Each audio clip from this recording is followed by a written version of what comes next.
Floricanto presenta.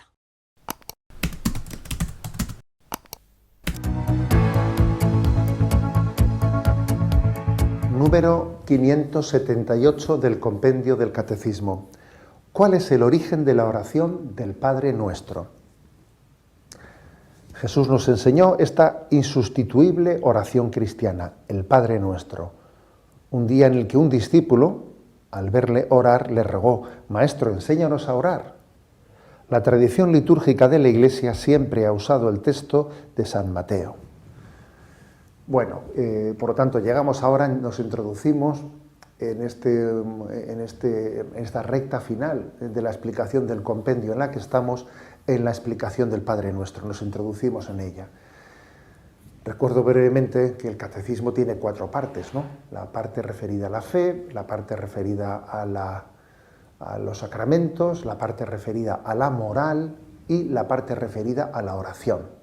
En esta última, la cuarta parte, la parte referida a la oración, pues hasta ahora se había hablado de la oración de una manera, pues explicándola pues en todos sus aspectos y tipos de oración, y cómo orar adecuadamente, cuáles son las dificultades para la oración, etc. Y ahora concluye con la explicación de la oración, que Jesús nos enseñó, la oración del Padre Nuestro. Bueno, la primera pregunta, como veis, es ¿cuál es el origen, ¿no? ¿Cuál es el origen de esta oración? Y entonces, bueno, si nos vamos al capítulo 11 de San Lucas, allí lo vemos pues, maravillosamente recogido. Una vez que estaba Jesús orando en cierto lugar, cuando terminó, uno de sus discípulos le dijo: Señor, enséñanos a orar, como Juan enseñó a sus discípulos. Bueno, en primer lugar, un detalle, que yo creo que no es un detalle menor. En la Sagrada Escritura, la inspiración del Espíritu Santo, pues lo impregna todo. El Evangelio de San Lucas recoge este episodio que acabo de leer, después del encuentro de Jesús con Marta y María, en el que Jesús le había dicho a Marta: Marta, Marta, andas inquieta y preocupada con tantas cosas, solo una es necesaria. María ha escogido la mejor parte y no le será quitada. Y después de ese reproche, ¿no?, que Jesús había hecho, es el contexto de la familia de Betania, con la que Jesús tenía tanta intimidad. Jesús con los que tenía intimidad les educaba en la oración.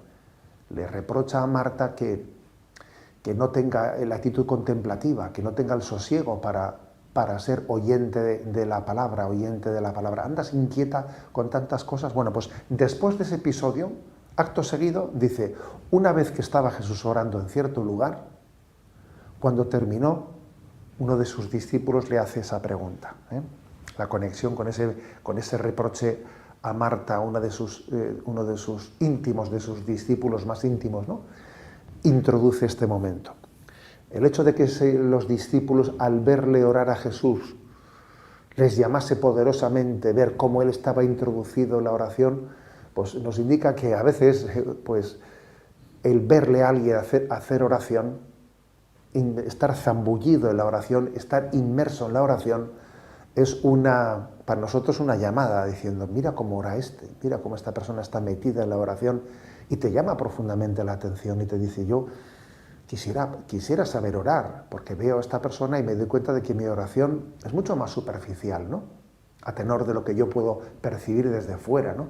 Obviamente, Jesús oraba de tal manera que les conmovía a los discípulos verle orar. Y entonces, por esa santa envidia, que existe también esa expresión, ¿no?, santa envidia. A mí me gustaría orar como ese. A ver, Señor, enséñanos a orar.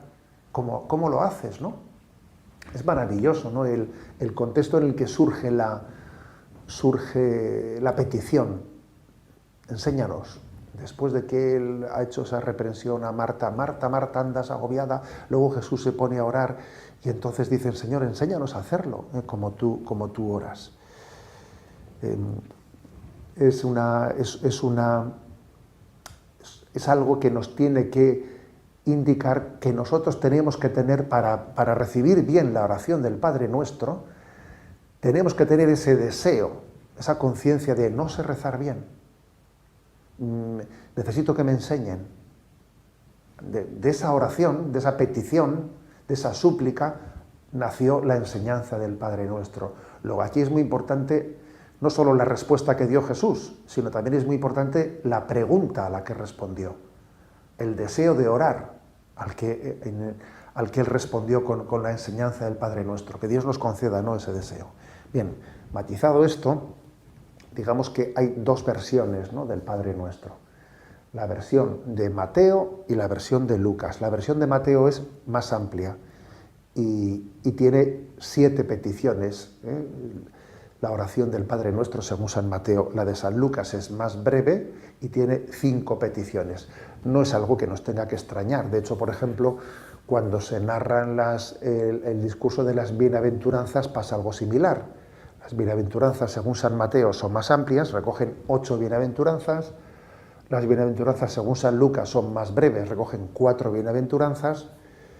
Entonces, bueno, pues digamos que la versión que la Iglesia desde el principio, desde el primer momento, utilizó para la oración común fue la ampliada, la de San Mateo,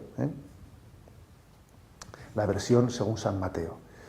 Y hay que decir también que en la integración que tiene en la liturgia eucarística, después de la oración del Padre Nuestro, pues se prolonga, ¿no?, cuando dice, y líbranos del mal, y luego el sacerdote continúa en la liturgia. Líbranos, Señor, de todos los males y concédenos la paz en nuestros días, para que, ayudados por tu misericordia, vivamos siempre libres de pecado y protegidos de toda perturbación, mientras esperamos la gloriosa venida de nuestro Salvador Jesucristo. Es decir, que la Iglesia ha integrado el Padre Nuestro en nuestra liturgia y después, además, la liturgia es prolongación de esa oración del Padre Nuestro.